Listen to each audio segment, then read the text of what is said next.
বারবার হাসপাতালে ভাঙচুর, বারবার অভিযোগের আঙুল রোগীর আত্মীয়দের দিকে। গত মাসের শুরুর দিকে এই চিত্তরঞ্জন হাসপাতালে বেপরোয়া ভাঙচুর চালানো হয়।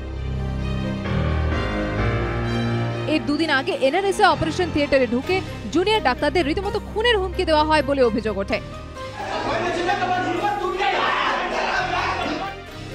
এর কয়েক মাস আগে চিকিৎসায় গাফিলতির অভিযোগে এমআর বাঙুর হাসপাতালে কর্তব্যরত চিকিৎসককে ওয়ার্ড মাস্টারের ঘরে ঢুকিয়ে রোগীর পরিজনরা মারধর করে বলে অভিযোগ।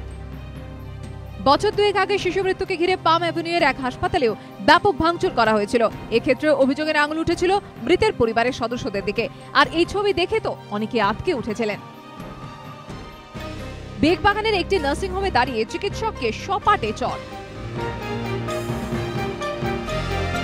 হাসপাতালে হামলা, চিকিৎসকদের উপর চড়াও হওয়ার ধারা আজও অব্যাহত। ফের পার্ক সার্কাসে চিত্তরঞ্জন হাসপাতালে আক্রান্ত জুনিয়র ডাক্তার। এবিপি আনন্দ।